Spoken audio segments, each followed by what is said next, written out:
नमस्कार, मैं अभिषेक कुमार आप सभी का स्वागत करता हूँ फोकस स्टडी विद अभी में। तो आप सभी को मेरा जय गुरु। तो चलिए इंटरनेट चैप्टर को आज हम लोग ख़त्म करेंगे और चीज़ों को अच्छे से समझते हुए, ठीक है ना। तो आज का भी क्लास बहुत इंपॉर्टेंट है, पहला क्लास दूसरा क्लास। तो अगर आप पहले क्लास और दूसरे क्लास को नहीं देखे हैं तो आज तीसरा क्लास में आपको मज़ा नहीं आने वाला, क्लियर कट। दूसरी बात, आपको जो अभी अपकमिंग आपके जो 40 दिन हैं, इस 40 दिन में आप कैसे चीज़ों को समाप्त करेंगे उसका एक रोड मैप और सारे कैप्सूल सीरीज और सुपर 50 के स्टूडेंट्स जितने भी हैं, अगर आप ग्रुप को ज्वाइन नहीं किया है भाई तो आप अपना पेमेंट स्लिप का स्क्रीनशॉट भेज दीजिएगा मुझे इस नंबर पे 7909004902 पे, जहां आपको टारगेट 40 डेज का हर दिन मिल रहा है और जीके का पूरा कंटेंट जो बचा हुआ पार्ट है आपके एप्लीकेशन में वो सब कुछ, और उसके रेस्ट में जो भी चीज़ें मुझे और भी देना है एग्जाम के पॉइंट ऑफ व्यू से वो आपका एप्लीकेशन में जीके का आएगा। और इधर आपका कंप्यूटर का मैं बहुत शानदार वे में। तो देखिए सारी चीज़ें एकदम स्मूथ वे में चलेगी अगर आप चीज़ों को अच्छे से ख़त्म करते हैं तो। 40 दिन बहुत है 40 दिन, क्योंकि हम लोग बहुत चीज़ों को सिस्टमैटिक वे में ख़त्म कर रहे हैं, ठीक है ना। और चीज़ों को समझ समझ करके और फटाफट बहुत कंटेंट एक एक घंटे में हम लोग कवर कर रहे हैं। देखिए ये आप जो देख रहे हैं इसे हम क्या कहते हैं, कल मैंने आपको बताया था URL यानी कि यूनिफॉर्म रिसोर्स लोकेटर, या फिर इसे हम क्या कहते हैं URI यानी कि यूनिफॉर्म रिसोर्स आइडेंटिफायर। क्लियर है। तो अभी आपको मैं जैसे दिखाता हूं, सबसे पहले देखिए यहां पर भी आपको URL दिख रहा होगा HTTPS डबल स्लैश, मतलब डॉट के बाद डबल स्लैश है classplus.com, उसके बाद है /DIY कोर्सेस मैनेज कूपन। ये सब चीज है, इसको भी मैं समझाऊंगा। ये तो आपका लाइव जो आपको दिख रहा ना यहाँ पे URL, इसको मैं समझाऊंगा, लेकिन इससे पहले आपको समझना होगा इस पॉइंट को। अब एक एक करके समझते हैं। सबसे पहले हम लोग बात करेंगे किसकी, तो सबसे पहले हम लोग बात करेंगे HTTPS जो आपको दिख रहा है, ये क्या है इसको आप एक बार समझिएगा। देखिए हमने आपको कल बताया था कि अब आपको याद होगा कि आपको मैंने बताया है वेब ब्राउजर के बारे में, ठीक है भाई। अब वेब ब्राउजर की जब हम बात करते हैं तो वेब ब्राउजर को मैंने क्या बताया था, आपको बताया था संचार सॉफ्टवेयर, यानी कि मैंने इसका क्या नाम दिया था, कम्युनिकेशन सॉफ्टवेयर का नाम दिया था। मैंने इसे क्यों कम्युनिकेशन सॉफ्टवेयर कहा था, क्योंकि जब ये आपका क्या है, ये आपका एक पीसी है, ठीक है। अब पीसी में आपको अगर ये फेसबुक खोलना है, ठीक है ना, अगर आपको फेसबुक खोलना है तो फेसबुक का वेबसाइट अगर आपको ओपन करना है तो फेसबुक, सबसे पहले तो ये समझना है कि ये कहाँ की कंपनी है। तो फेसबुक आपकी अमेरिका की कंपनी है। तो इस अमेरिका की जब हम बात कर रहे हैं, देखिए हर कोई भी आप वेबसाइट की बात कर ले, जैसे कि अगर आप फोकस स्टडी विद अभी को अगर आप ओपन कर रहे हैं तो ये कहाँ की है, इंडिया की यानी कि मेरी है। तो इसका पूरा सर्वर जो डाटा होगा मेरे पास होगा। उसी प्रकार जो फेसबुक को बनाया गया है, ठीक है, मार्क जकरबर्ग ने जो बनाया है, तो उसका अपना एक सर्वर कंप्यूटर होगा, ठीक है। क्या होगा, सर्वर कंप्यूटर होगा। इस सर्वर कंप्यूटर में क्या होगा, पूरा फेसबुक का डाटा होगा। तो जैसे ही आप सबसे पहले अपने कंप्यूटर में फेसबुक खोलना चाहेंगे तो उससे पहले आपको क्या करना पड़ेगा, आपको वेब ब्राउजर ओपन करना पड़ेगा। अब वेब ब्राउजर में मैंने जैसे बताया था कि गूगल का अपना गूगल क्रोम होता है, माइक्रोसॉफ्ट का माइक्रोसॉफ्ट एज होता है, एप्पल का आप सफारी होता है, ये सब मैंने दिखाया था आपको। तो उसी प्रकार आप गूगल को यूज कर रहे हैं तो सबसे पहले आप गूगल क्रोम वेब ब्राउजर को ओपन करेंगे। वे ओपन करते साथ ही आपको यहाँ पर गूगल खुल जाएगा, ठीक है। और ये आपका आ गया है सर्च इंजन। अब ये सर्च इंजन को आज हम लोग समझेंगे। इससे पहले ये समझिए कि वेब ब्राउजर के थ्रू आप कहाँ गए हैं, तो गूगल के पास गए हैं, या फिर माइक्रोसॉफ्ट एज क्या है, एक वेब ब्राउजर है, उसके थ्रू भी आप गूगल सर्च करेंगे तो गूगल के पास जाएंगे। तब ये आपका गूगल क्या है, आपका गूगल एक कंपनी है वैसे, लेकिन अगर कंप्यूटर में हम लोग पढ़ रहे हैं तो गूगल आपका एक सर्च इंजन है। सर्च इंजन क्या होता है उसको भी पढ़ेंगे। तो ये आपका पहले क्या खुलेगा, आपका वेब ब्राउजर ओपन आपको करना पड़ेगा। अब इस गूगल में आप क्या लिखेंगे, फेसबुक, ठीक है ना। आप क्या करेंगे, फेसबुक। तो फेसबुक क्या करेगा, ये अपना डाटा, यानी कि यहां से ये गूगल सर्च इंजन जो है अपना ये डाटा को कहां भेजेगा, सर्वर कंप्यूटर में, यानी कि फेसबुक का जो सर्वर कंप्यूटर है ये हो गया इंफॉर्मेशन हाईवे, यानी कि यहां से डाटा गया कहां पे, इस सर्वर कंप्यूटर में। तो सबसे पहले आपका जो कंप्यूटर का जो मैक एड्रेस है, ये पूरा मैक एड्रेस यहाँ इस सर्वर कंप्यूटर में स्टोर हो जाएगा, कितने समय में आए हैं और कितने देर तक आए हैं, कितनी बार आए हैं, ये सारा डाटा स्टोर करके, और फिर फेसबुक का जो लॉगिन पेज है यहाँ से डाटा भेजा जाएगा और आपको यहाँ पर फेसबुक का लॉगिन पेज खुल जाएगा। फिर आप यहाँ से लॉगिन करेंगे, फिर ये डाटा यहाँ आएगा, फिर यहाँ से आपको क्या किया जाएगा, वेरीफाई किया जाएगा, हाँ आपका अकाउंट बना है, फिर से ये आपका प्रोफाइल खुल जाएगा, आपका सारी चीजें, आप दूसरे के प्रोफाइल, ये सारा कुछ ऐसे डाटा जाएगा, ऐसे आएगा। इसलिए ये वेब ब्राउजर को क्या कहा गया है, आपका कम्युनिकेशन सॉफ्टवेयर। क्यों? क्योंकि ये जो डाटा या फिर ये जो कम्युनिकेशन हो पा रहा विदाउट इस वेब ब्राउजर का हो पाएगा, क्योंकि अगर ये वेब ब्राउजर होगा ही नहीं तो आप सर्च इंजन को खोल नहीं पाएंगे, यानी कि गूगल क्रोम नहीं खोल पाइएगा, माइक्रोसॉफ्ट एज नहीं खोल पाइएगा, या फिर सफारी नहीं खोल पाइएगा, जहां पे आप गूगल एक सर्च इंजन जो है उसको आप यूज करेंगे। क्लियर है? तो इसलिए वेब ब्राउजर को आपने क्या कहा, संचार सॉफ्टवेयर या फिर कम्युनिकेशन सॉफ्टवेयर। क्लियर है भाई? तो आप आप तो डायरेक्ट देखिए, सर्च इंजन में आप क्या करते हैं, आप डायरेक्ट लिख देते हैं फेसबुक, ठीक है ना। लेकिन जब आप फेसबुक लिखते हैं तो वहां पे आप देखेंगे इस प्रकार से आपको लिखा हुआ मिलेगा। इसको यहाँ पर फेसबुक ही हम लोग कर लेते हैं, व्हाट्सएप को हटा करके, तो ज़्यादा अच्छा समझ में आएगा। ये हो गया www.facebook.com। तो ऐसे आपको मिलेगा, सबसे पहले HTTPS, फिर 2 डॉट डबल स्लैश, ठीक है। इसका अलग अपना एक मीनिंग है, ठीक है, ये अपना एक अलग मीनिंग लेकर के आएगा। उसके बाद इसकी अपनी अलग मीनिंग रहेगी, फेसबुक का अपना एक अलग मीनिंग है, .com का एक अलग मीनिंग है। उसके बाद ये चैट जो आपको दिख रहा है ये एक अलग मीनिंग है। क्लियर है ना भाई? समझ में आ रहा? तो हर एक मीनिंग को हमें क्या करना है, समझना है। तो सबसे पहले तो देखिए, आप गूगल में जो सर्च करते हैं, आप यहाँ पर फेसबुक लिखते हैं, जैसे आप फेसबुक लिखते हैं तो आप देखिएगा, आपको URL दिखेगा इस प्रकार से, ठीक है, या कोई भी आप वेबसाइट खोलेंगे तो ये दिखेगा। अब इसका जो मीनिंग है, इसके मीनिंग को हम लोग समझते हैं भाई, ठीक है ना। इसके मीनिंग को क्या करते हैं, हम लोग समझते हैं। यहाँ पे आपको सबसे पहले जो दिख रहा है HTTPS, इसका मतलब क्या है, इसको समझिएगा। HTTPS का सबसे पहले तो आपको फुल फॉर्म याद होना चाहिए, यहाँ से फुल फॉर्म से आपका सवाल बनता है, ठीक है ना। तो देखिए, HTTPS की जब आप बात करते हैं तो इसका जो फुल फॉर्म होता है हाइपर टेक्स्ट, ठीक है ना, हाइपर टेक्स्ट ट्रांसफर प्रोटोकॉल। अब आइए इसको तोड़ करके हम लोग समझते हैं इसका मतलब क्या है। यानी इसका आपने फुल फॉर्म क्या देख लिया, हाइपर टेक्स्ट, ठीक है ना, हाइपर टेक्स्ट ट्रांसफर प्रोटोकॉल, ठीक है, आपने यही देखा, हाइपर टेक्स्ट ट्रांसफर प्रोटोकॉल, ठीक है ना, प्रोटोकॉल। सबसे पहले प्रोटोकॉल का मैंने नियम कल अर्थ बताया था, क्या होता है नियम, यानी कि एक रूल होता है। जैसे कि हम लोग रोड पे चलते हैं तो एक नियम, एक ट्रैफिक वे को फॉलो करते हुए चलते हैं, उसी प्रकार इंटरनेट में भी जब कोई आप डाटा का ट्रांसफर कर रहे हैं तो एक रूल को फॉलो करती है, यानी कि जिसे हम क्या कहते हैं, एक प्रोटोकॉल फॉलो करती है। तो ये जो आपका डाटा यहां से आपका सर्च इंजन से, आप गूगल क्रोम से सर्च किए, पहले वेब ब्राउजर ओपन किए, तो ये जो डाटा जा रहा है एक प्रोटोकॉल के तहत जाएगा, ठीक है ना, यानी कि एक नियम के तहत जाएगा। मतलब कोई भी डाटा अगर सर्वर कंप्यूटर के पास जा रहा तो ऐसे ही नहीं चला जाएगा भाई, एक नियम के तहत जाएगा। यानी कि इंटरनेट में या फिर नेटवर्किंग में कोई भी डाटा अगर एक कंप्यूटर से दूसरे कंप्यूटर में जाता है तो एक रूल्स के थ्रू या एक प्रोटोकॉल्स के थ्रू जाता है। और उसके पीछे कौन सा प्रोटोकॉल काम करता है, तो ये आपका HTTPS प्रोटोकॉल काम करती है। अब ये जो आप देख रहे हैं ये रूल क्या होगा, तो ये एक प्रोग्रामिंग होता है, ठीक है ना, ये प्रोग्राम कर दिया जाता है प्रोग्रामिंग लैंग्वेज का यूज करके, C++ या जावा या पाइथन लैंग्वेज का यूज करके एक प्रोग्राम बनाया जाता है।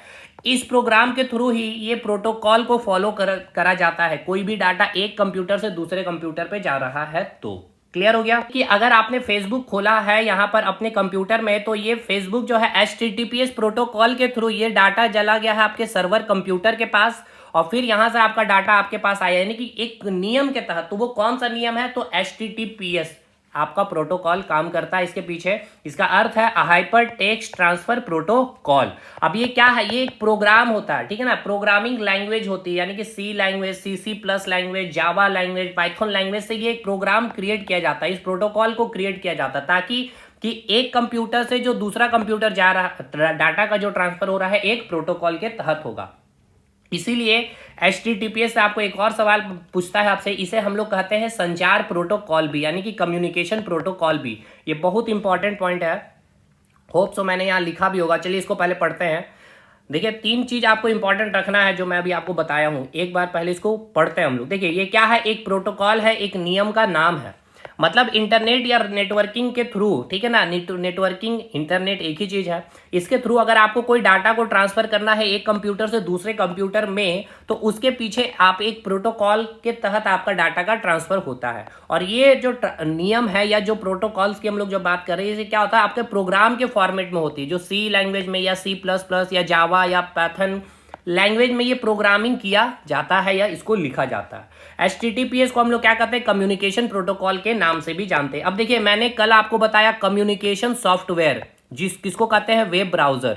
अब हम इसको बता रहे क्या, कम्युनिकेशन प्रोटोकॉल। तो कम्युनिकेशन प्रोटोकॉल किसको कहते हैं, HTTPS, ठीक है। तो ये आपका एक प्रोटोकॉल हुआ। अब इसी प्रकार से देखिए बहुत सारे प्रोटोकॉल होते हैं इंटरनेट में जो आपको पढ़ना है, जहां से सवाल बनते हैं। तो देखिए एक तो आपका प्रोटोकॉल बनेगा TCP या फिर IP, यानी कि जिसका फुल फॉर्म होता है ट्रांसमिशन कंट्रोल प्रोटोकॉल, या फिर इसे कहते हैं इंटरनेट प्रोटोकॉल।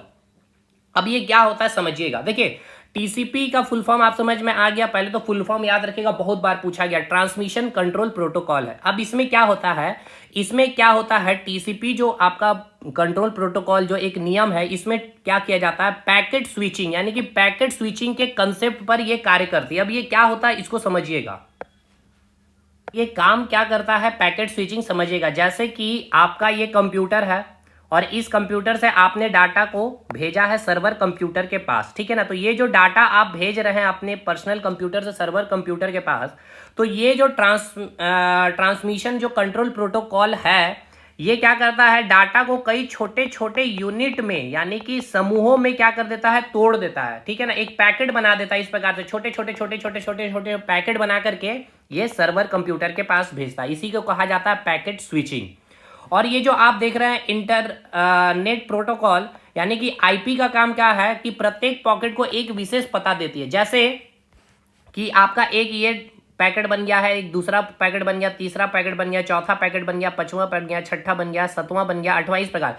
तो इस IP एड देखिए अब क्या होता है ना, कभी कभी यहाँ से डाटा जाने के दौरान कोई एक पैकेट इधर चला गया या इधर चला गया, इस कारण ये जो आपका इंटरनेट प्रोटोकॉल है, प्रत्येक पैकेट का क्या करता है, एक एड्रेस देता है, जिसको हम लोग IP एड्रेस कहते हैं। तो हर एक पैकेट को एक विशेष क्या किया जाता है, पता दिया जाता है, एक विशेष एड्रेस दिया जाता है। समझ में आया आपको मैंने क्या बोला, नहीं आया कोई बात नहीं, फिर से हम लोग पढ़ते हैं क्या बोला, इसको एक बार समझते हैं। पहले आइए अच्छे से चीजों को क्लियर करके एकदम समझिए, एकदम प्रैक्टिकली करके समझेंगे, ताकि ये पैकेट स्विचिंग या IP एड्रेस वगैरह ये क्या होता है, आपने सुना भी होगा, उसको आप क्लियर कर पाए। चलिए हमने क्या कहा सर, हमने ये कहा कि आप इंटरनेट में या फिर नेटवर्किंग में जब भी डाटा का ट्रांसफर करते हैं तो क्या होता है, एक प्रोटोकॉल के तहत चीजें काम करती है।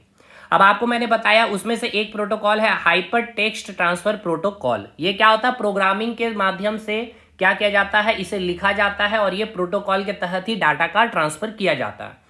तो और कौन कौन से प्रोटोकॉल आपको यूज किए जाते हैं इंटरनेट में, उसके बारे में हमें पढ़ना। एक तो हमने पढ़ लिया HTTP क्या करता है, एक कंप्यूटर से दूसरे कंप्यूटर में डाटा जो ट्रांसफर होगा वो कौन से प्रोटोकॉल के तहत होगा, तो HTTPS प्रोटोकॉल के तहत होगा।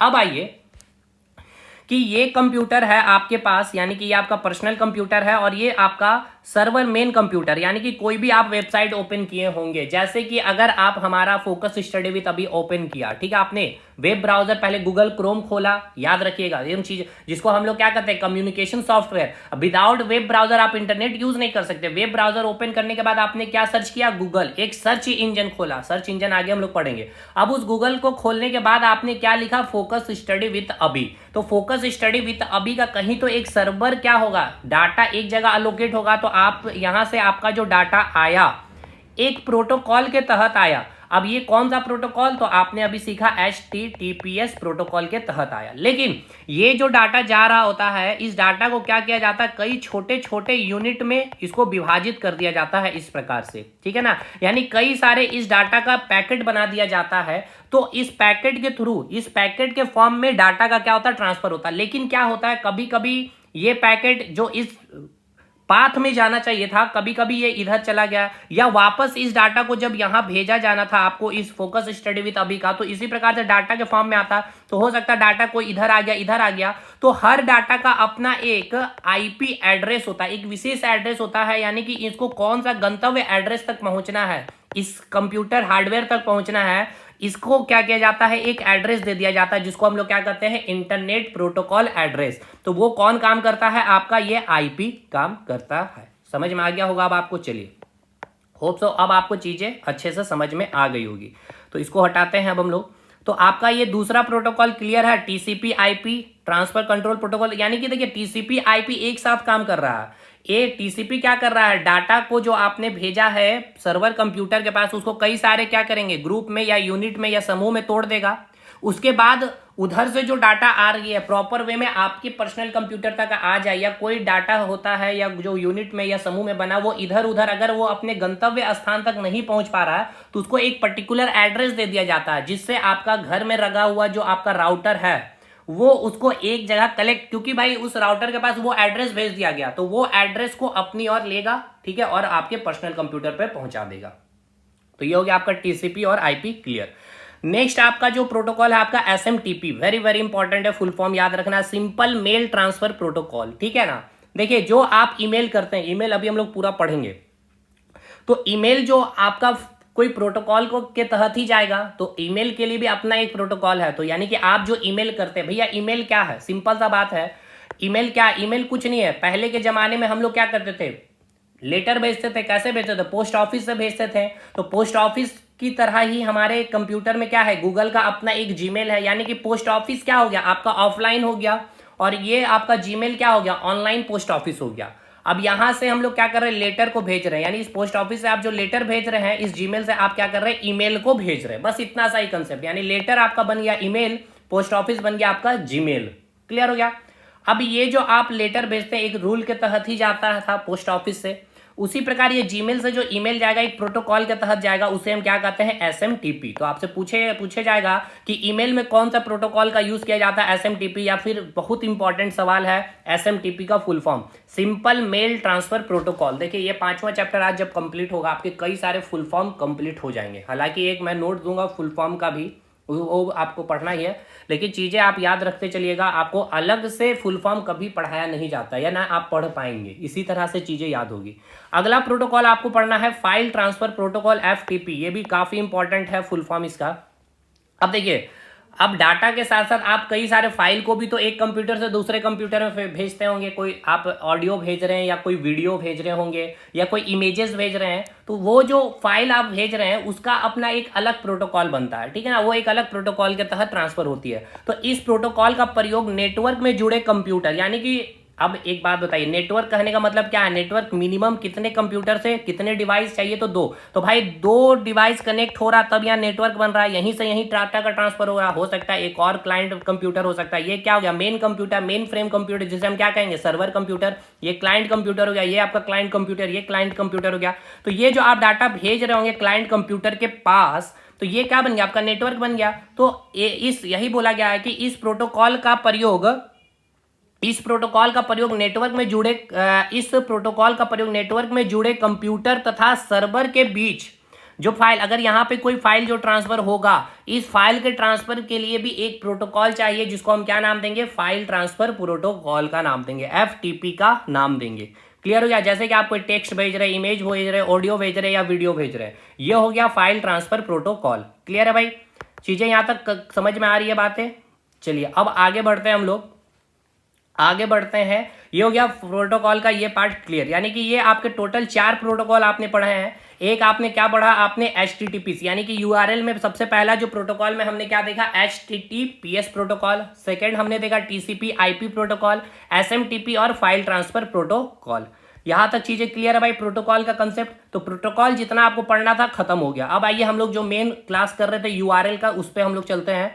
तो URL से ही हम लोग प्रोटोकॉल को भी खत्म कर लिए। तो देखिए अलग से लोग पढ़ाएंगे प्रोटोकॉल, लेकिन मैंने एक जगह ही लिपट दिया आपका।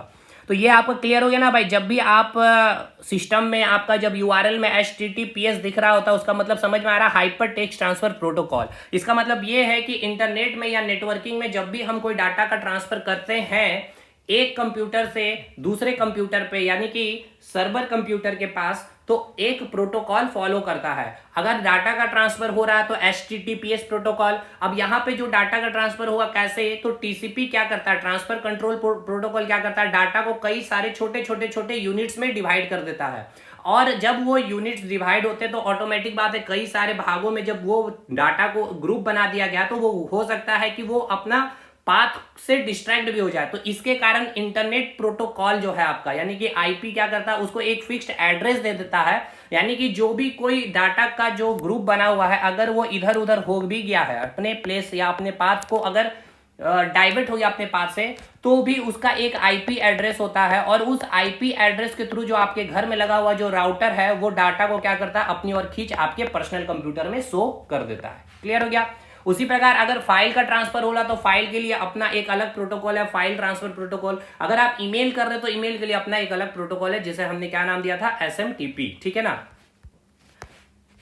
तो SMTP का फुल फॉर्म हमने देखा, सिंपल मेल ट्रांसफर प्रोटोकॉल। अब आइए यूआरएल में अब आगे देखेंगे, आगे क्या दिखाया गया आपको। देखिए आगे जो आपको यूआरएल में दिख रहा होगा, सबसे पहले ये आपका क्लियर हो गया यहाँ पे। इसके बाद यूआरएल में आपको जो दिख रहा है 2 डॉट है और डबल स्लैश है। ठीक है, इसके बाद क्या है आपका ये डबल स्लैश। तो चलिए इसको अब हम लोग खत्म करते हैं, इस पार्ट को अब हम लोग क्या करते हैं, खत्म करते हैं। अब ये क्या है, इसका मतलब क्या, तो चलिए पहले इसको समझिए। सबसे पहले ये जो आपको दिख रहा है ये डॉट और ये डबल स्लैश, ठीक है, ये इस प्रकार से, और ये आपको ऐसे एज इट इज दिखेगा भी। यहाँ पे आप देख सकते हैं, यहाँ पे आप देख पाएंगे, यहाँ पर आपको मिल रहा है। ठीक है भाई, एक मिनट यार,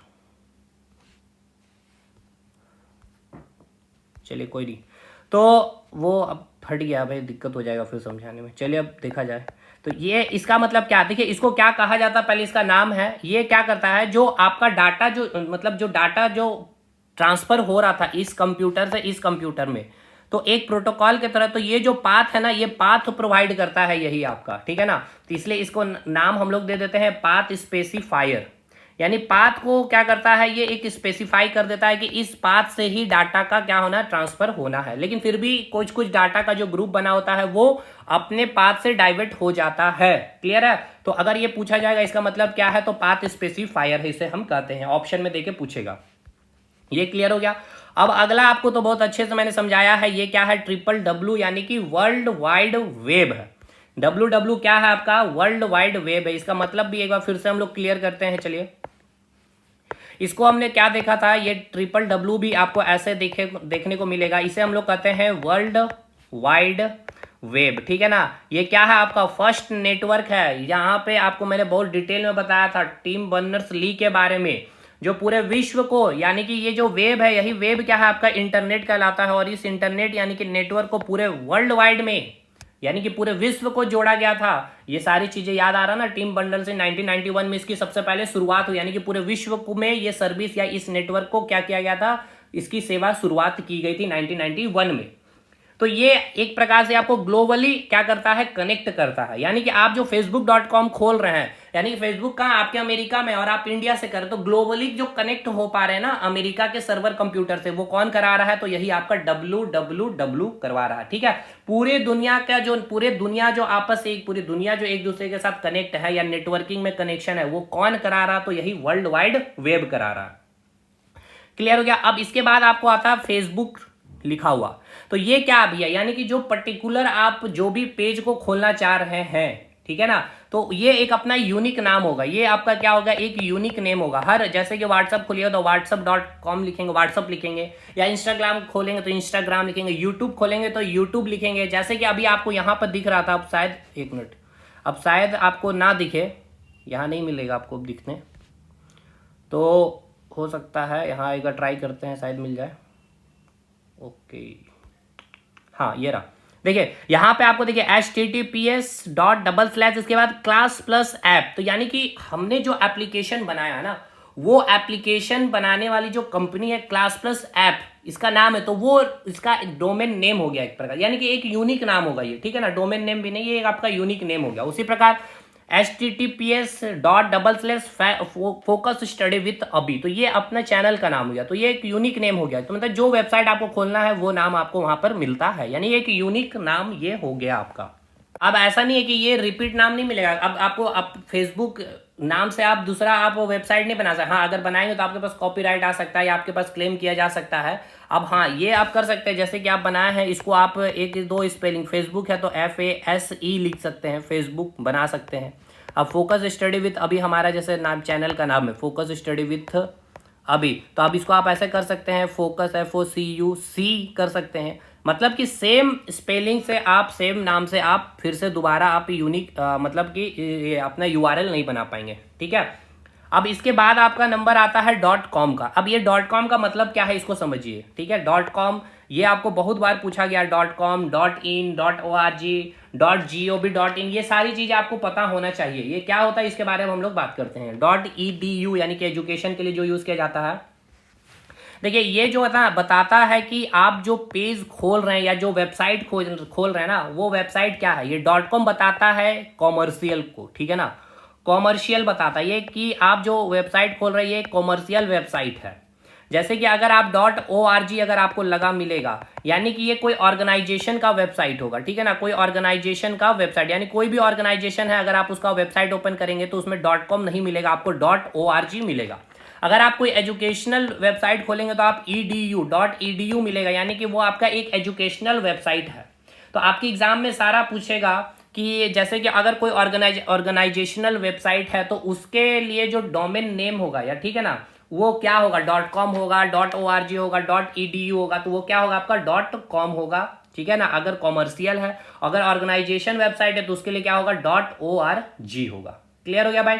तो .com, .org ये जो लिखा हुआ मिलता है, इसका मतलब समझ में आ रहा है। यहाँ पे भी अगर आप देखेंगे तो यहाँ भी आपको देखिए .com मिल रहा है, यानी कि क्या है, जो क्लास प्लस ऐप का जो वेबसाइट आप ओपन कर रहे हैं ये क्या है आपका, तो ये आपका एक कॉमर्शियल वेबसाइट है, ठीक है ना, क्या है आपका, ये एक कॉमर्शियल वेबसाइट है। चीजें क्लियर हो गई भाई। अब इसी प्रकार से और भी बहुत आता है। आप जैसे कि एसएससी का वेबसाइट अगर आप ओपन करते होंगे तो आपको मिलेगा ssc.nic.in, ठीक है ना, nic.in। इसका क्या मतलब है ना, तो देखिए भारत में अपना एक संस्था है, ठीक है ना, एक ऑर्गेनाइजेशन है, एक इंस्टीट्यूट है, जो इसकी हेडक्वार्टर आपको दिल्ली में मिलेगी, जो यूज करती है एनआईसी। तो आप एसएससी का जो वेबसाइट जो कर रहे हैं ओपन, तो ये आपका एनआईसी लिखता है। एनआईसी का मतलब क्या है आपको पता है, नेशनल इंफॉर्मेशन सेंटर, ठीक है ना, नेशनल इंफॉर्मेशन सेंटर। तो भारत की एक मतलब समझिए कि एक गवर्नमेंट संस्था है, भारत की अपनी एक वेबसाइट है, इसलिए एसएससी जो एक गवर्नमेंट आपकी जो भी वैकेंसियां निकालती है, तो जब आप एसएससी का वेबसाइट सर्च करेंगे तो .nic आपको देखने को मिलता है। तो .nic मतलब क्या है कि ये भारत की अपनी संस्था है, जिसका फुल फॉर्म क्या है, नेशनल इंफॉर्मेशन सेंटर, ठीक है ना, जिसका नाम क्या है, नेशनल इंफॉर्मेशन सेंटर। क्लियर है भाई। ssc.nic.in का मतलब क्लियर हो गया। उसी प्रकार और भी आपको मिलेगा, जैसे कि .co मिलेगा आपको। .co आप बहुत बार देखे होंगे, ठीक है ना, ये किसके लिए हो जाता है, जितने भी कॉर्पोरेट कंपनी है ना उसके लिए यूज किया जाता है, कॉर्पोरेट कंपनी जो है उसके लिए यूज किया जाता है। उसके बाद आपको .net यूज करने को मिलेगा, आपको देखने को मिलेगा। इसका मतलब क्या है, नेटवर्किंग वेबसाइट है, यानी कि ये जो नेटवर्किंग वेबसाइट होता है उसमें आपको .net मिलेगा URL में। यानी यहाँ जो .com है ना, अगर आप कोई नेटवर्किंग वेबसाइट ओपन करेंगे तो .com की जगह आपको मिलेगा .in, ठीक है ना, .net मिलेगा, ठीक है, क्या मिलेगा आपको, .net मिलेगा। इस प्रकार से .net मिलेगा, यानी कि इससे आपको पता चल जाना चाहिए कि ये क्या है, आपका एक नेटवर्किंग वेबसाइट है। तो एनआईसी का भी आपने समझ में आ गया कि एनआईसी का क्या हो गया, नेशनल इंफॉर्मेशन सेंटर होता है इसका फुल फॉर्म। ये भारत की अपनी एक संस्था है जिसकी हेडक्वार्टर दिल्ली में है, और एसएससी का जो वेबसाइट खोलते हैं तो ये आपको मिलेगा। अब जैसे कंट्री के लिए भी आपका यहाँ पे यूज किया जाता है, जैसे कि .in है, यानी कि ssc.nic.in जो आप देख रहे हैं ना, यानी कि ये जो वेबसाइट मैंने कहा ना, ये भारत की, ये इंडिया को रिप्रेजेंट करता है। पाकिस्तान के लिए बहुत फेमस वेबसाइट है आपका, जो हम लोग यूज भी करते थे पहले, साउंड गाना डाउनलोड करने के लिए .pk, ठीक है ना, songs.pk, यानी कि ये वेबसाइट जो है पीके का, यानी कि पाकिस्तान का। अगर यही आपका यूनाइटेड किंगडम मिलेगा तो .uk लगा हुआ मिलेगा, जापान का .gp मिलेगा, अमेरिका आपका .us लगाएगा, ठीक है ना, इस प्रकार से लगाएगा। तो ये सारी चीजें क्लियर है। इसको मैं नोट्स में लिख करके दे दिया हूँ, नोट्स अपलोड होगा। अच्छा, इसका नोट थोड़े देर में अपलोड होगा, आज रात तक चीजें इसकी अपलोड की जाएगी। ये सब चीजें बस हमको लिखना है भाई। यहाँ तक चीजें क्लियर हो गई, यानी कि आप जब URL देखते हैं HTTPS का मतलब समझ में आ गया कि डाटा का ट्रांसफर जो हो रहा है सर्वर कंप्यूटर या अनदर जो भी नेटवर्किंग से जुड़े क्लाइंट कंप्यूटर, वहां पे एक प्रोटोकॉल के तहत होगा। // का मतलब है कि आपके जो डाटा ट्रांसफर होगी उसको एक पाथ प्रोवाइड करने वाला पाथ स्पेसिफायर कहते हैं। वर्ल्ड वाइड वेब WW मतलब है कि हम लोग जो ग्लोबली कनेक्ट है, यानी कि आप जो डाटा को या तो इंडिया में भेज रहे हो या इंडिया से बाहर भी भेज रहे हो, तो ग्लोबली कनेक्ट करता है WWW। फेसबुक जो वेबसाइट को आप खोल रहे हैं एक यूनिक नाम होता है .com, .in, ये सारी चीजें आपको समझ में आ गया। अब इसके बाद आपको मिल रहा है चैट लिखा हो, यानी कि अब आपका जो फेसबुक ओपन हुआ, फेसबुक का आपका कौन सा पेज आपको दिख रहा है, चैट वाला सेक्शन दिख रहा है। जैसे कि अब यहाँ पे देखिए, यहाँ देखिएगा तो यहाँ classplusapp.com/DIY लिखा है, यानी कि इसका मतलब समझिए, पूरा इसका मतलब समझिएगा कि क्लास प्लस ऐप में आपका एक सेक्शन होता है, यानी हम लोगों का एक सेक्शन होता है DIY, यानी कि जो डाटा इनपुट हम लोगों ने किया है वो DIY है, वो पेज खुला है। उसके बाद फिर हम उसके बाद आगे बढ़ करके कहाँ चले गए हैं, यानी कि जितना भी देखिए मतलब समझिएगा चीजें। सबसे पहले समझिए कि HTTPS का यह मतलब क्या है, डाटा हमने लिखा यहाँ पे क्लास प्लस का वेबसाइट खोलने के लिए। तो क्लास प्लस ऐप का अपना क्या एक अपना एक सर्वर कंप्यूटर, वहां डाटा गया।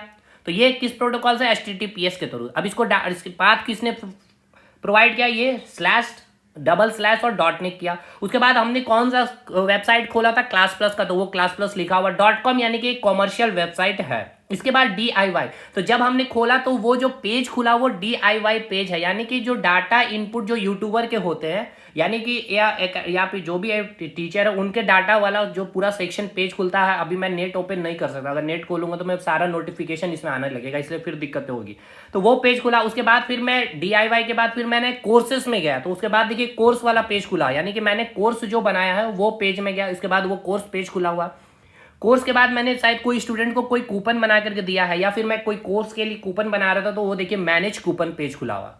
तो समझिए आपने जो देखिए यही है आपका क्या है, ये जो पेज है ना, इसको हम बोल रहे हैं वेब पेज। और यही वेब पेज का कलेक्शन एक वेबसाइट बन जाता है, यानी जहां कलेक्शन उसको हम वेबसाइट कहते हैं। यानी कि क्लास प्लस एक वेबसाइट हो गया, अब इसके अंदर एक DIY पेज हो गया, कोर्स हो गया, उसके बाद मैनेज कूपन हो गया। समझ में आया। अब जैसे कि यहाँ पे देखिए, यहाँ मैं ये समझाना चाह रहा था कि जैसे अगर आप देखें यहाँ पे आपको जो URL मिला, सबसे पहले HTTPS ऐसे मिला, फिर .// फिर आपको यहाँ पर लिखा हुआ था www.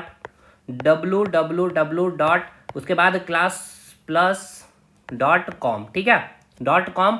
इसके बाद आपको दिखा DIY, उसके बाद आपको मिला कोर्सेस, उसके बाद आपको मिला मैनेज कूपन, ठीक है, मैनेज कूपन। इसका मतलब ये कि इस प्रोटोकॉल के तहत डाटा ट्रांसफर हुआ, इसने पाथ प्रोवाइड किया, वर्ल्ड ग्लोबली कनेक्ट, हम लोग क्लास प्लस वेबसाइट को खोले, ये कॉमर्शियल वेबसाइट है। और इसके बाद अब आइए कि हमने एक वेब पेज खोला, क्लास प्लस का ये वेब पेज है DIY, ठीक है ना, जिसमें हम लोगों का पूरा डाटा एंट्री है। उसमें फिर हमने जो कोर्स बनाए, उसके बाद ये वाला आपका पेज खुला, ये आपका क्या वेब पेज है, ये भी क्या आपका वेब पेज है। और उसके बाद फिर हम चले गए थे कूपन बनाने के लिए, तो ये हो गया आपका एक अगला वेब पेज, यानी ये वेब पेज, ये वेब पेज, ये वेब पेज मिलकर के क्या बना दिया, वेबसाइट। यानी कि एक वेब पेज हो गया DIY, उसके बाद एक वेब पेज हो गया आपका क्या, कोर्स का वेब पेज हो गया आपका, ठीक है भाई, ये क्या हो गया आपका कोर्स हो गया, कोर्स का वेब पेज हो गया। उसके बाद क्या हो गया आपका, ये कूपन का हो गया, यानी कि मैनेज कूपन जो मैंने किया, ये मैनेज कूपन हो गया। तो ये क्या, ये जो जुड़ा एक को जब हम जोड़ देंगे तो ये आपका क्या बन गया, ये क्या हो गया आपका वेब पेज हो गया, ठीक है, ये क्या हो गया आपका वेब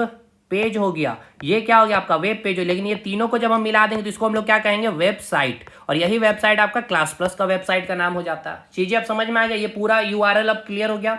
तो ये आपका URL वाला कंसेप्ट खत्म होता है और जो प्रोटोकॉल वाला भी कंसेप्ट क्लियर होता है। अब आगे बढ़ते हैं हम लोग, आगे का जो पार्ट है कुछ इंपॉर्टेंट टर्मिनोलॉजी उसको समझते हैं। देखिए .org वगैरह के सब नोट्स में लिख के दे दूंगा, उसको आपको याद कर लेना है। चलिए अब आगे बढ़ते हैं हम लोग। इसके बाद हम लोगों को पढ़ना है सर्च इंजन, जो मैं आपको बता रहा था, ठीक है ना, search engine, SERCH search engine. अब ये सब कुछ आपको नोट्स में लिखा हुआ मिलेगा, लेकिन इसको समझना जरूरी है भाई, ये होता आखिर क्या, ठीक है। सर्च इंजन को चलिए समझते हैं, SERCH search engine. Search engine क्या होता है इसको हम लोग समझते हैं। सर्च इंजन की बात करते हैं तो देखिए ये सब चीज़ें हमने हालांकि पहले दूसरे क्लास में भी चीज़ें करवाई है, लेकिन ये भी काफ़ी इंपॉर्टेंट अभी। तो चलिए स्टार्ट करते हैं। सर्च इंजन के नाम से आपको समझ में आ रही है क्या करना है, यानी कि आपको कोई भी चीज़ सर्च करना है, ठीक है ना, तो उसके लिए एक इंजन, यानी भाई इंजन गाड़ी को जो चला रही होती, जितनी भी बोगियां है उसको कौन लेके चलती है, इंजन ही। तो आप अपने कंप्यूटर में, ठीक है ना, अगर आप अपने कंप्यूटर में, ये आपका पर्सनल कंप्यूटर है और इसमें आपको अगर फेसबुक ओपन करना है, ठीक है, तो इसके लिए आपको क्या करना होगा, फेसबुक सर्च करना होगा, यानी कि फेसबुक का जो सर्वर कंप्यूटर है वहां तक आपको पहुंचना होगा। तो ये आप कैसे पहुंचेंगे, इसके पहले तो सबसे पहले आपके पास क्या होना चाहिए, एक वेब ब्राउजर होना चाहिए। देखिए वेब ब्राउजर से एक आपका मैं चीजें आपको क्लियर कर देता हूं, वेब ब्राउजर का जो मैं वहां भूल गया और अभी मुझे याद आया वेब ब्राउजर को लेकर के।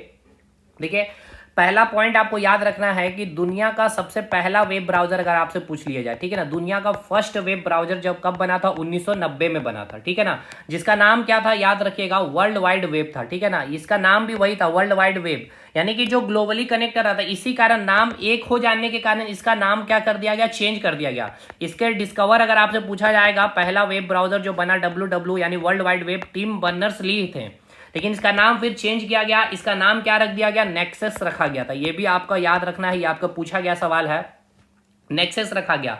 लेकिन ये जो वेब ब्राउजर आपका बनाया गया था, इसमें आपको कोई इमेज नहीं दिखता था, केवल टेक्स्ट दिखते थे। इसके बाद फर्दर आपका 1993 में एक वेब ब्राउजर बना जिसको हम लोग कहते हैं मार्क एड्रेस, ठीक है, MARC, मार्क एड्रेस। ये पॉइंट लिख लीजिएगा आप लोग, नोट्स में मिलेगा आपको लिखा हुआ, मार्क एड्रेस। इसमें आपको सबसे पहला ये वेब ब्राउजर बना जिसमें आपको क्या मिलेगा, आपको सारा कुछ टेक्स्ट वगैरह सब कुछ मिला देखने को, ठीक है ना। इसलिए इसको नाम रखा गया था ग्राफिकल वेब ब्राउजर।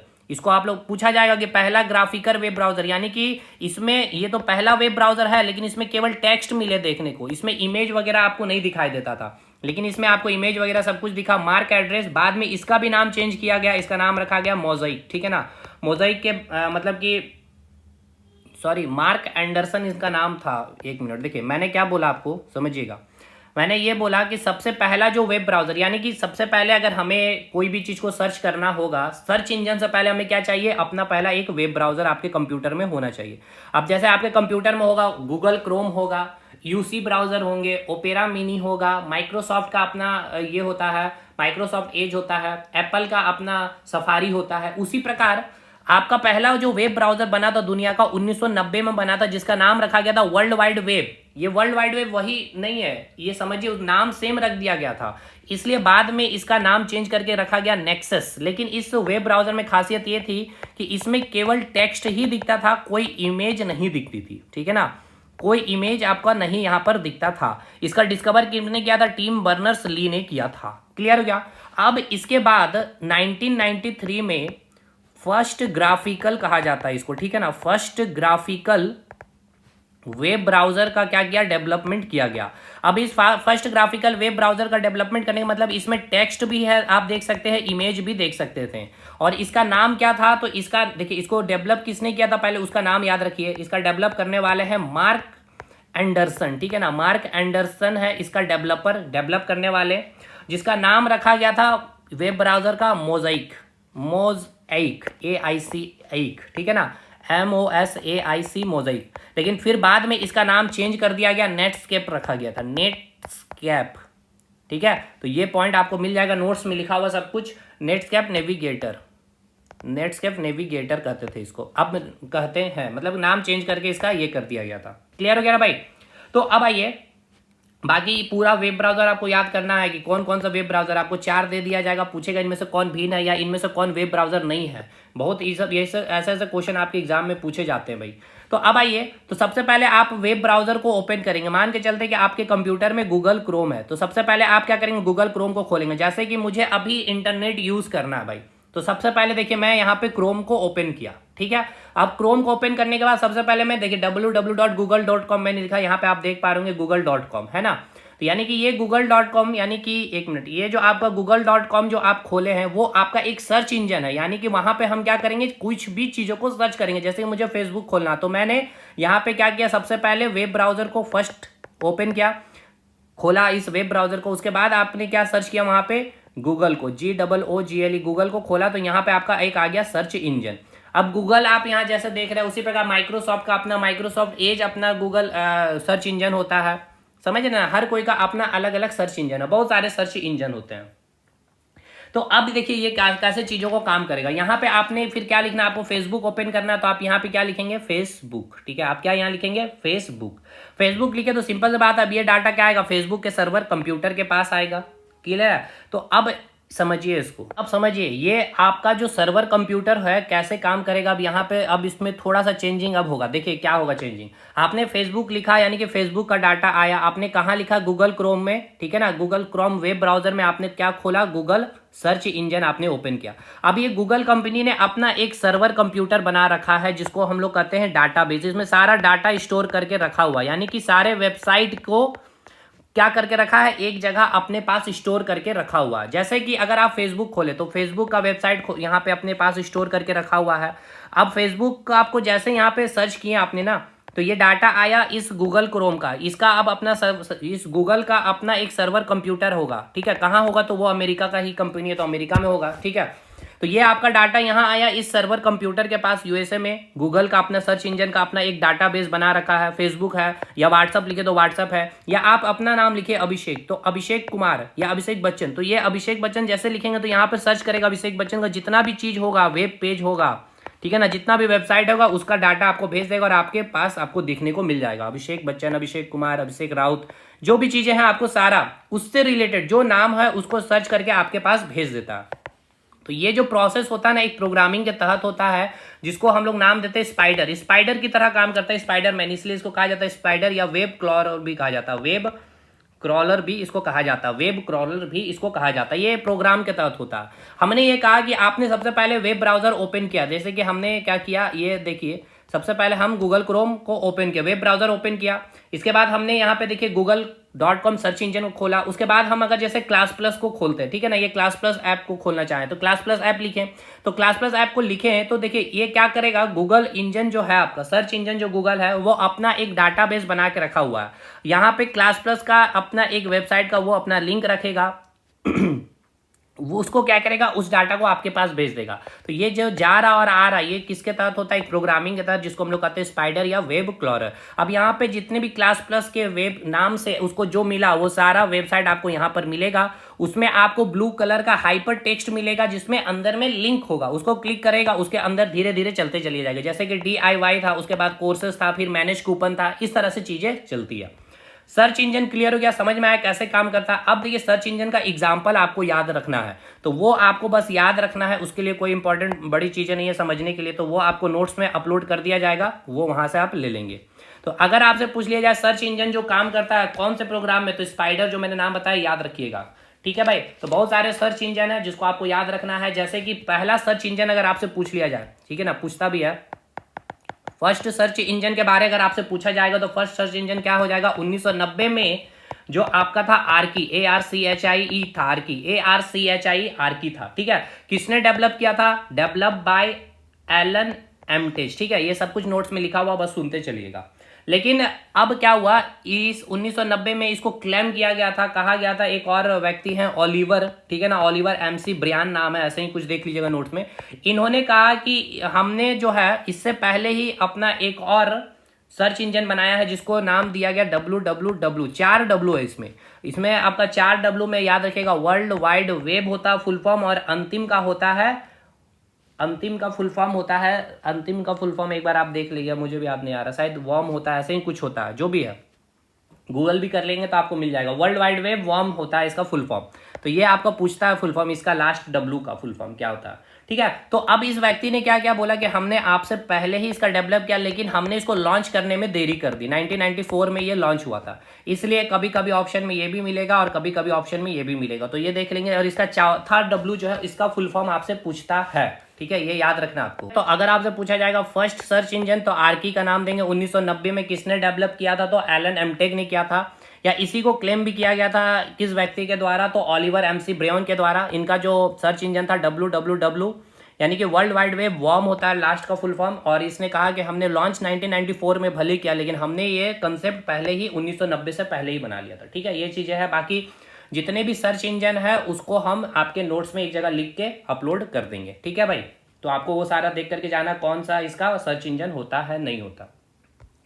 अब इसके बाद आपको इंपॉर्टेंट पढ़ना है कुछ इंपॉर्टेंट, हाँ एक और टर्मिनोलॉजी कुकीज के बारे में आपको पढ़ना, ठीक है ना। कुकीज क्या होता है, कैसे काम करता है, उसको भी समझ लीजिए, काफी इंपॉर्टेंट है वो भी आपके एग्जाम के पॉइंट ऑफ व्यू से। फिर अभी आपका इंपॉर्टेंट है ईमेल पढ़ना, ईमेल भी काफी सवाल आपसे वहां से बनते हैं।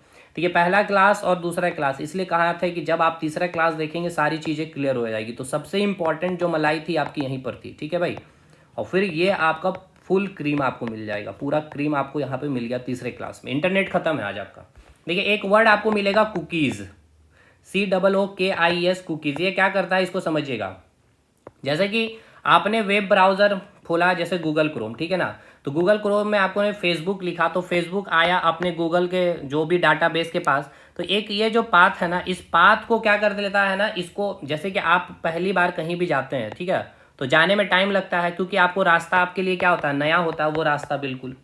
उसी प्रकार ये डाटा का भी फर्स्ट टाइम आप अपने नए कंप्यूटर को खरीदे हैं या फिर अपना पूरा अपडेट किया है, तो फर्स्ट टाइम जो आप फेसबुक लिख रहे हैं तो इसका ये जो डाटा ये जा रहा है, ये फर्स्ट एकदम नया रास्ता, तो इसको थोड़ा सा समय लग सकता है। तो अब ये जो कुकीज जो टर्म है ये क्या करता है, वेब ब्राउजर के अंदर ये एक प्रोग्रामिंग किया हुआ रहता है, ठीक है ना, जिसके अंदर कि किसी भी सर्वर कंप्यूटर तक पहुंचने के रास्ते को जो है इंफॉर्मेशन को ये स्टोर करके रखता है। यानी कि ये जो रास्ता है ना, इसका इंफॉर्मेशन ये स्टोर करके रखता है। यानी कि अब जब दूसरे बार आप जब खोलेंगे तो जो समय 2 सेकंड पहले लगा था या 3 सेकंड लगा था, अब 1 सेकंड या मिली सेकंड में ही अब आपका डाटा यहां पर पहुंच जाए। क्यों? क्योंकि अब ये आपको रास्ता पता चल गया। समझ में आ गया ना? यानी कि जब भी आप अपने कंप्यूटर से किसी भी वेबसाइट को खोल रहे हैं, फेसबुक का वेबसाइट हो, यूट्यूब का वेबसाइट है, तो फर्स्ट टाइम थोड़ा टाइम लगता है। रीजन ये है कि ये पाथ नहीं पता। अब एक बार आपने खोल लिया तो अभी इस क्या किया, इस पाथ का इंफॉर्मेशन ये कुकीज ने क्या कर लिया, स्टोर कर लेता है। ये कुकीज क्या है, एक प्रोग्रामिंग होता है, ठीक है ना, एक प्रोग्रामिंग होता है जो प्रोग्राम लैंग्वेज जो यूज होती है C++, जावा, पाइथन से क्रिएट किए जाते हैं ये प्रोग्राम को। तो ये कुकीज क्या कर लेते हैं, उस इंफॉर्मेशन को स्टोर कर लेते हैं। तो कभी कभी आपके पास नोटिफिकेशन आता है कि आप कुकीज को क्लियर करना चाहते हैं, तो अगर आप कुकीज, ये सिक्योरिटी पर्पज से बस आपसे पूछा जाता है, अगर आप क्लियर कर देंगे कुकीज को तो आपका जो रास्ता का जो स्टोरेज था वो हट गया। अब पहले फिर से जितना 2-3 सेकंड समय लग रहा था फिर से लग सकता है। तो अब अगर आप क्लियर नहीं किए तो अब आपका मिली सेकेंड में आपका डाटा या वेबसाइट ओपन हो जाएगा। तो ये मेनली आपके समय को सेव करता है, ठीक है। कोई भी वेबसाइट आप अपने कंप्यूटर में खोल रहे होंगे तो उसकी क्या होती है, अपनी एक कुकीज बन जाती है। फेसबुक की अपनी कुकीज बन गई, यानी कि इन्फॉर्मेशन स्टोरेज हो गया। व्हाट्सएप का अपना एक कुकीज बन गया है, इंस्टाग्राम का अपना कुकीज बन गया आपके कंप्यूटर में, या आपने यूट्यूब खोला उसका अपना अलग कुकीज बन गया। तो आप जैसे ही यूट्यूब खोलेंगे तो ये कुकीज तुरंत आपको भेज देगा यहाँ, और यहाँ से डाटा लिया, क्योंकि ये इन्फॉर्मेशन स्टोरेज हो गया। तो आपका मेनली ये क्या करता है, समय को कम करता है। इसी से सेम मिलता जुलता अगला जो आपका टर्मिनोलॉजी आपको इंटरनेट में मिलता है, वेब कैच के नाम से, ठीक है ना। वेब कैच क्या होता है इसको समझिए। कैच भी सिमिलर है आपका कैच की, आपका जो पढ़ा आपने कुकीज को सेम है। जैसे कि क्या करता है कि अगर आप कंप्यूटर से, ठीक है ना, कोई भी चीज को डाटा को सर्च किए हैं और ये सर्वर कंप्यूटर आपको बार बार ये जो डाटा भेज रहा, तो ये क्या करता है, वेब कैच उस डाटा को अपने पास ही स्टोर कर लेता है। जिससे क्या होता है कि आपने कुछ यहाँ सर्च किया, अगर वो डाटा यहीं पर अगर ये वेब कैच में ही मिल गया तो ये तुरंत आपको यहाँ पे ही भेज देगा। यानी ये भी आपका समय का रिडक्शन ही करता है। क्लियर हो गया भाई, चीजें समझ में आ गई। तो वेब कैच और कुकीज भी खत्म हो गया। अब आइए बात करते हैं ईमेल के बारे में। वेरी वेरी इंपॉर्टेंट है ईमेल। ईमेल आपको समझना होगा, ईमेल से आपके क्वेश्चन बनते हैं। सबसे पहला तो ईमेल के फुल फॉर्म से भी क्वेश्चन बनता है। चलिए ईमेल को खत्म करते हैं। ईमेल, तो सबसे पहले इसका फुल फॉर्म क्या होता है इसको समझ में आते हैं। देखिए ईमेल को पहले थोड़ा सा बेसिक समझ लीजिए दैनिक जीवन से। ईमेल वगैरह कुछ नहीं है भाई, मैंने क्या कहा आप, अच्छा पोस्ट ऑफिस है ना, पोस्ट ऑफिस पहले हम लोग जाते थे और उसके बाद हम लोग क्या करते थे, लेटर को भेज देते थे, यही करते थे।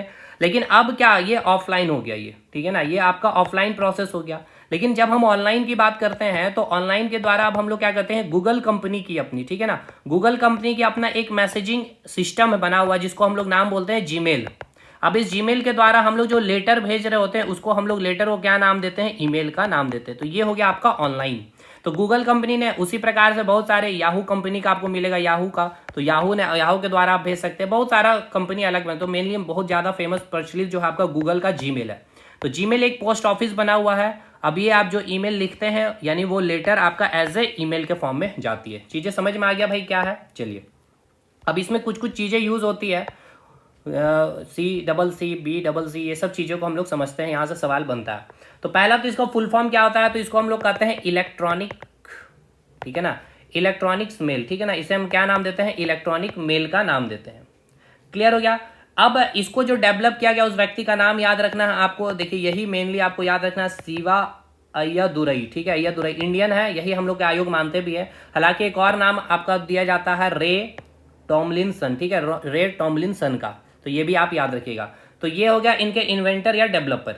अब ईमेल में आप क्या करते हैं, अपना अकाउंट क्रिएट करते हैं, उसी को आप क्या नाम दे देते हैं, ईमेल आईडी का नाम दे देते हैं। जैसे कि आप अपना ईमेल आईडी बनाए हैं abhishek20@gmail.com, ठीक है ना, ये कॉमर्शियल वेबसाइट है। और @gmail क्या हो गया, जीमेल का आप यूज़ कर रहे हैं। और ये आपका क्या हो गया, आपका ये डोमेन नेम हो गया, ठीक है ना, इसको हम लोग बोलते हैं डोमेन नेम। और ये हो गया आपका यूजर नेम। तो ये भी आपके एग्जाम में पूछा गया, ये डोमेन नेम जो आपका ईमेल आईडी में जो डोमेन नेम होता है क्या होता है, ये आपका डोमेन नेम हो गया, ठीक है भाई। ये क्या हो गया आपका डोमेन @gmail.com जो है ये आपका डोमेन नेम हो गया। ये आपका क्या हो गया यूजर नेम है। तो ऐसे आपको एक ईमेल आईडी लिख करके पूछा जाएगा इनमें से कौन यूजर नेम है और कौन डोमेन नेम है। तो समझ में आ गया। ये जो आपको दिख रहा है ये आपका हो गया यूजर नेम और ये हो गया आपका @gmail.com डोमेन नेम हो गया। ठीक है, ये हो गया आपका डोमेन नेम। अब ये जो यूजर नेम जो लिखा जाता है ये भी आपसे पूछा गया कई बार कि जो आप यूजर नेम लिखते हैं इसमें कितने कैरेक्टर हो सकते हैं। तो याद रखिएगा 6 से 30 कैरेक्टर का हम लोग यूज कर सकते हैं। ठीक है, अल्फा न्यूमेरिकल यूज किया जाता है इसमें, लेकिन कुछ स्पेशल कैरेक्टर है जैसे कि माइनस का साइन यूज नहीं कर सकते हैं, प्लस का साइन यूज नहीं कर सकते हैं, मल्टीप्लीकेशन का साइन यूज नहीं कर सकते हैं, डिवीजन का साइन यूज नहीं कर सकते हैं, 2 डॉट का यूज नहीं कर सकते हैं और अंडरस्कोर का यूज नहीं कर सकते। ये एकदम याद रखिएगा, ये आपका पूछता है एग्जाम में ईमेल में कि कौन सा स्पेशल कैरेक्टर का यूज नहीं किया जाता। ये मैंने बोल दिया है, ये हाइपन के नाम से, इस माइनस को आप हाइपन भी कहते हैं या माइनस सब्ट्रैक्शन भी कहते हैं। ठीक है, अब देखिए आप जो ईमेल भेज रहे हैं उसको आपको कहाँ लिखा जाता है, फ्रॉम में लिखा जाता है। ठीक है, तो अगर मैं किसी को ईमेल भेज रहा हूँ, ठीक है, जैसे कि abhishek@gmail.com है। ठीक है, तो इस प्रकार से मेरा दिखेगा फॉर्म में, यानी कि हम जिसको भेज रहे हैं, यानी कि मैं अपने एक टीचर को भेज रहा हूं जैसे कि लक्ष्मण सर है, तो उनको अगर मुझे भेजना है तो मैं उसका नाम लिखूंगा T2 में लिखूंगा, 2 में लिखाएगा आपको, या आपको दिखता भी है 2 में। तो जैसे यहाँ लक्ष्मण मैं लिख दे रहा हूँ, लक्ष्मण सर @gmail.com। अगर अब मैं चाहता हूं कि ये जो मैसेज मैंने यहां भेजा है यही मैसेज सेम एक और मेरे पास टीचर है जिनको भेजना है, जिसका फुल फॉर्म ये आपको याद रखना है, इसको हम लोग कहते हैं कार्बन कॉपी। ठीक है, कार्बन कॉपी, यानी कि यही मैसेज भेजना, यानी कि मुझे टाइप करने की बार बार जरूरत ना पड़े उस मैसेज को, इसलिए इसका नाम दिया गया कार्बन कॉपी। तो बस उसमें क्या करना है, मुझे $C में वहां पे उस व्यक्ति का, यानी कि 4-5 टीचर है मेरे पास, ठीक है ना। तो अब मैं बस जस्ट एन एग्जाम्पल लिख रहा हूँ, xyz@gmail.com हो गया। उसके बाद आपका abc@gmail.com हो गया। ठीक है, इनके पास भी सेम मेल चला जाएगा, जो मेल इनके पास गया है इनके पास भी चला जाएगा। अब देखिएगा, तो लक्ष्मण सर के पास अगर ये मेल जो गया है ना, तो लक्ष्मण सर देख पा रहे होंगे कि यही सेम मेल किनको किनको गया है, यानी ये कार्बन कॉपी किनके किनके पास किया गया, और ये कार्बन कॉपी ये भी देख पा रहे होंगे कि ये कार्बन कॉपी किनके किनके पास गया है, और ये जो लक्ष्मण सर को गया है यानी 2 वाले व्यक्ति को भी दिखेगा, यानी ये दोनों व्यक्ति एक दूसरे का एक्सेस कर सकते हैं। अब एक आएगा आपका BCC, यानी जिसे हम लोग कहते हैं ब्लाइंड कार्बन कॉपी। ये हो गया ब्लाइंड कार्बन कॉपी। ठीक है, ब्लाइंड कार्बन कॉपी। अब ब्लाइंड कार्बन कॉपी में क्या होता है, यानी कि जो मेन हेड है फोकस स्टडी विद अभी का, यानी जो CEO है, यानी कि मैं यहां लिख दे रहा हूं CEO। ठीक है, CEO@gmail.com, यानी कि यही मैसेज मैंने CEO का भी, यानी कि जो कंपनी का जो CEO है उसके पास भेजा। तो अब देखिए खासियत क्या है इसकी, कि इनको जो मेल जाएगा यानी वो कैसे जाएगा, अगर मैंने BCC में भेजा यानी ब्लाइंड कार्बन कॉपी में मैंने भेजा, तो ये व्यक्ति जो है CEO जो है ये देख पाएंगे कि ये मैसेज किसको किसको गया, 2 वाला को गया है, कौन से व्यक्ति को गया है, और CC में किसको किसको गया। लेकिन ये दोनों व्यक्ति यानी कि ये 2 वाले और ये C कार्बन कॉपी वाले ये नहीं देख पाएंगे कि ये कॉपी इनके पास भी गया। यानी कि अगर मैंने कोई कंप्लेन इनको लिखा है और सेम कंप्लेन इनको भी भेजा है, तो और यही कंप्लेन का लेटर मैंने अपने मैनेजर CEO को भेज दिया, तो ये देख पा रहे होंगे अच्छा जी ये काम नहीं कर पा रहे हैं, लेकिन ये इनको नहीं पता पड़ेगा कि भाई ये हमारा कंप्लेन जो मेन CEO है वहां तक चला गया, यानी ये जो है इनको नहीं देख पाएंगे। ठीक है, लेकिन ये जो है इनको देख पा रहे होंगे कि हाँ ये मेल किसको किसको गया, यानी ये जो कंप्लेन सर ने मुझे भेजा है CEO के पास भेजा है, ये CEO देख रहे हैं कि अच्छा ये मेल किसके किसके पास गया हुआ है, उन तक पहुंचा भी है या नहीं पहुंचा, और ये पता नहीं कर पाएंगे कि ये ब्लाइंड कार्बन कॉपी किसके पास गया है या नहीं गया। क्लियर हो गया भाई, ये आपका यहां से सवाल बनता है मेन। बाकी आपको एक स्पैम बॉक्स का नाम मिलेगा ईमेल में, यानी कि जो जंक फाइल होता है या जो भी अनवांटेड ईमेल होते हैं वो सारे आपको ईमेल यहीं मिलेंगे। एक आपको ट्रैश बिन के नाम से मिलेगा, जो आप डिलीट करते हैं ईमेल वहां मिल जाएगा आपका। ये सारी चीजें इसमें होती है। अच्छा, आउटबॉक्स मिलता है। आउटबॉक्स मतलब कि जो ईमेल आपने सेंड किया है वो आपको आउटबॉक्स में देखने को मिल जाता है। क्लियर है। स्पैम में यानी कि जो आपका ईमेल आपके कंप्यूटर सिस्टम के लिए हार्मफुल है या आपके लिए हार्मफुल है, या कोई फ्रॉड वगैरह कंपनी का मेल आ रहा है, तो वो आपके स्पैम में चला जाता है। कभी कभी आपको इनबॉक्स में अगर मेल ना मिले तो एक बार आप स्पैम में चेक करिएगा, क्योंकि वो गूगल में वैसा आपका क्या बोल सकते हैं फंक्शन होता है कि वो पहले ही क्या कर लेते हैं, उसको फिल्टर करके उसको स्पैम में भेज देता है कि हाँ ये हार्मफुल है। तो स्पैम का मतलब भी आपको क्लियर हो गया। तो ईमेल का पूरा कंसेप्ट क्लियर हो गया। अब इसके बाद क्या बचता है भाई, इसके बाद ऑलमोस्ट सारी चीजें खत्म हो गया आपका। अब देखिए एक चीज और भी है कि जैसे मान लीजिए आपके पास कंप्यूटर है, ठीक है ना, कंप्यूटर है, तो अब आप कंप्यूटर में कोई मूवी को स्टोर करते हैं कि नहीं करते हैं, ठीक। या फिर आपके पास पेन ड्राइव होता है, यहाँ पे पुट कर देते हैं, तो इस पेन ड्राइव में जो मूवी है उसको, या फिर इस मूवी को पेन ड्राइव में लेकर के आप जाते हैं। लेकिन आप चाहते हैं कि इस कंप्यूटर में जो मूवी है, और या फिर ये जो पेन ड्राइव में जो मूवी है, या तो आपके पास पेन ड्राइव आपके भुला गए हैं, और ये कंप्यूटर तो आप कहीं लेकर के जा नहीं पाएंगे, ठीक है ना। मान लीजिए आप कहीं दूसरे जगह गए हैं, तो उस कंप्यूटर को, सिस्टम को उठा के लेके जाएंगे नहीं, लेकिन आपको वो मूवी देखनी है भाई। तो इसके लिए क्या एक फंक्शन है, तो जिसको हम लोग बोलते हैं क्लाउड कंपाउंडिंग, ठीक है ना। इसको हम लोग क्या नाम देते हैं, ये भी आपका भी लेटेस्ट एग्जाम में पूछा गया, इसलिए मैं आपको यहाँ पे बस डिक्टेट कर दे रहा हूँ, समझा दे रहा हूँ। एक आपको टर्म मिलेगा क्लाउड कंप्यूटिंग का, ठीक है ना। क्लाउड कंप्यूटिंग का इसका मतलब क्या समझिए, नाम में ही सब कुछ मिलेगा आपको। क्लाउड कंप्यूटिंग, क्लाउड मतलब क्या हो गया आपका बादल। तो बादल रहा क्या भैया, आप कहीं भी चले जाए बादल आपके साथ जा रहा। उसी प्रकार ये मूवी, यानी कि कोई भी डाटा जो स्टोरेज आपने कंप्यूटर में किया था, या पेन ड्राइव में किया था, मेमोरी कार्ड में किया था, कहीं भी किया था, जो एक हार्डवेयर था जिसको आप लेके जाना भूल गए हैं, लेकिन फिर भी आप उस मूवी को एक्सेस कर सकते हैं इस क्लाउड कंप्यूटिंग के द्वारा। जैसे कि बादल आप जा रहे हैं, जहां भी जा रहे हैं बादल आपके साथ जा रहे हैं। उसी प्रकार क्या होता है कि जो भी कंपनियां होती है, ठीक है ना, जैसे गूगल कंपनी की बात करें तो गूगल कंपनी का अपने क्लाउड कंप्यूटिंग होता है, जिसको हम लोग बोलते हैं गूगल ड्राइव।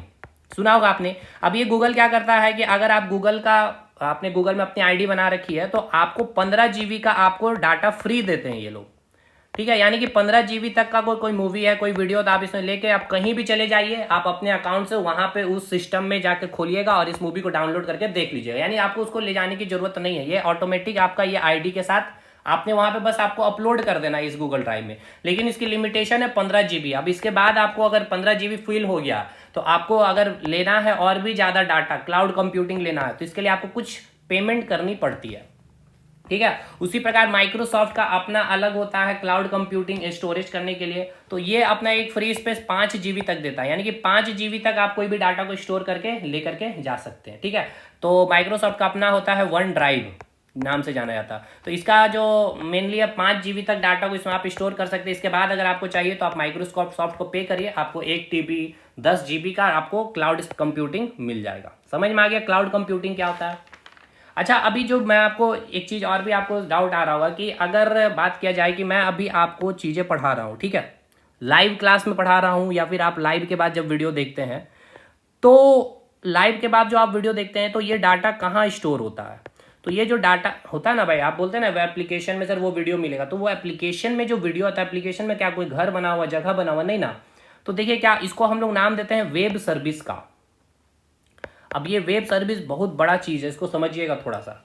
अब जैसे कि एक वेब सर्विस का आप नाम सुने होंगे, मेनली मैक्सिमम जो काफ़ी प्रचलित है, जो सब लोग ऑलमोस्ट यूज़ करते हैं, ये जो मैं एप्लीकेशन के थ्रू जो आपसे कनेक्ट हूँ, वो भी आपका यही सर्विस यूज़ करता होगा ही। अमेजन, मुझे नहीं पता है क्या करते हैं यानी, लेकिन यही करते होंगे, अमेजन वेब सर्विस, ठीक है ना। अमेजन वेब सर्विस, अमेजन जो कंपनी है, जॉफ बेजोस जो सेकंड रिचेस्ट पर्सन है, उनके द्वारा बनाया गया ये वेब सर्विस है अमेजन। इस सर्विस को बनाने में बहुत खर्च है, बहुत खर्चा, उतना आप सोच नहीं सकते हैं।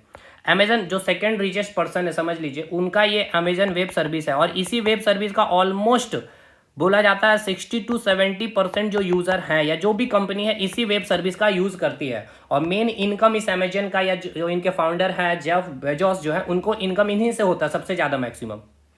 तो ये जो वेब सर्विस में यहाँ पे आपका जो वीडियो जा रहा है या लाइव जो आप देख रही है, सारा का सारा डाटा यहीं पे स्टोर हो रहा है। या दूसरा एप्लीकेशन का भी देख रहे हैं, उनका भी डाटा यहीं पे स्टोर हो रहा है। या कोई अगर अमेजन कंपनी में आप जो ऑनलाइन जो भी चीज़ें कर रहे हैं, वो सारा कहाँ स्टोर, यहीं पे, यही तो बोलते हैं ना, डाटा कहीं लीकेज तो नहीं हो रहा। तो ये सब डिपेंड करता है इस कंपनी के ऊपर में। सारा डाटा इनके पास, ऐसा कोई भी चीज़ नहीं है भैया। देखिए ऑनलाइन में ऐसा कोई भी चीज़ अब आपके पास नहीं रहा कि वो आपके पास तक ही है। अब समझिए वो पूरा फैला हुआ, बस अब इस कंपनी के ऊपर डिपेंड करता है कि कहीं ये डाटा को शेयर ना करे। आपने सुना होगा फेसबुक का नाम, कि फेसबुक के पास कई बार आपको आता है कि डाटा कहीं लीकेज तो नहीं हुआ। तो देखिए फेसबुक भी क्या करेगा, जितना प्रोफाइल है, जितना भी डाटा, वो क्या करेगा, एक वेब सर्विस में स्टोर करके रखेगा। अब ये नहीं पता कि फेसबुक का अपना वेब सर्विस है या नहीं, या फिर इसी का सर्विस यूज कर रहा, तो इसका पूरा डाटा यहीं पर सेव होगा फेसबुक का। समझ में आया। तो अब डिपेंड करता है कि अगर फेसबुक जो कंपनी है इसके साथ कुछ भी मतलब कि रजामंदी करके अगर बोला भाई इसका डाटा मुझे चाहिए, तो ये इसको दे देगा, तो लीकेज हो गया आपका डाटा। तो कोई भी चीज़ें अभी 100% गारंटी के साथ आप नहीं कर सकते कि आपका डाटा सुरक्षित है। क्लियर हो गया भाई, वेब सर्विस का भी मतलब समझ में आ गया। तो ये पूरा का पूरा फंडा आपको क्लियर हो गया। अब आपको पीडीएफ इसका पढ़ लेना है। आपको पीडीएफ में सर्च इंजन वेब ब्राउजर का पूरा नाम मुझे बस लिख करके दे देना है, सारा लिस्ट एक जगह करके। उसके बाद आपको बस पीडीएफ को अच्छे से कंप्लीट कर लेना। ये हो गया कुकीज, हो गया वेब कोच। अच्छा, एक इनकॉग्निटो के बारे में देख लीजिए, इसको भी समझा ही देते हैं, ये भी आपके मन में, और ये चीज़ भी आपको जानना जरूरी है अभी के टाइम में। देखिए, कुछ ऐसी वेबसाइट जो होती है या आप जो ओपन करते हैं अपने फ़ोन में या फिर मोबाइल में, आप चाहते हैं कि वो वेबसाइट को, या बहुत पर्सनल वेबसाइट है जो सिक्योरिटी पर्पज से भी काफ़ी इंपॉर्टेंट है, ठीक है, आपके लाइफ से भी काफ़ी इंपॉर्टेंट है, तो वो आप चाहते हैं कि अब आपका ये कंप्यूटर है भाई, ठीक है ना, समझिएगा, आपका अपना कोई ऐसा पर्सनल वेबसाइट है जिसमें अपनी सारे दिल की चीज़ें आप लिखते हैं, या फिर कोई भी ऐसी मतलब चीज़ें, वेबसाइट है जो नहीं देखनी चाहिए, जो आप देख रहे होते हैं, और आप चाहते हैं कि इसके फिर मेरे जाने के बाद अगर कोई व्यक्ति बैठता है तो इस वेबसाइट के बारे में उनको पता ना चले, ठीक है ना, यानी कि एक प्रकार से एक ऐसा विंडोज आपको मिल जाए जो प्राइवेट हो, जिसको हम लोग नाम देते हैं इनकॉग्निटो मोड, ठीक है ना, आपने सुना भी होगा इनकॉग्निटो मोड। इसका मतलब समझिए क्या होता है इनकॉग्निटो मोड, इसी को आप लोग नाम देते हैं इन प्राइवेट विंडो के नाम से। अपनी अलग अलग कंपनी है, जैसे इन प्राइवेट विंडो, आप शायद एप्पल में या फिर एप्पल में शायद इन प्राइवेट विंडो के नाम से जाना जाता है, और गूगल में इनकॉग्निटो मोड के नाम से जाना जाता है। आप इसका डायरेक्ट शॉर्टकट की भी याद रखिएगा, कंट्रोल दबा करके रखना है, उसके बाद आपको शिफ्ट दबा करके रखना है और +N दबा के रखिएगा, आपका ये विंडोज ओपन हो जाएगा। यानी कि अब इस विंडोज में आपका जो कंप्यूटर में जो ये विंडोज खुलेगा, यहाँ पे आपको दिखा हुआ मिलेगा, यहाँ पर लिखा हुआ रहेगा इन प्राइवेट विंडो या फिर इनकॉग्निटो मोड में। यानी कि अब आप यहाँ पे जो भी वेबसाइट खोल रहे होंगे, वेबसाइट में जो भी चीज़ें आप देख रहे होंगे, ये आपका प्राइवेट हो रखा। अब कोई अगला व्यक्ति आकर के नहीं चेक कर पाएगा कि आपने क्या क्या वेबसाइट को खोला था या क्या क्या वेबसाइट में क्या क्या चीज़ें आपने देखी थी। तो गूगल क्रोम का आप देखेंगे तो अगर यूज़ कर रहे होंगे वेब ब्राउज़र, तो आपको इनकॉग्निटो मोड मिलेगा, ठीक है। अगर माइक्रोसॉफ्ट का यूज़ करेंगे तो उसमें आपको माइक्रोसॉफ्ट एज के नाम से मिलेगा, इन प्राइवेट विंडो के नाम से देखने को मिलेगा।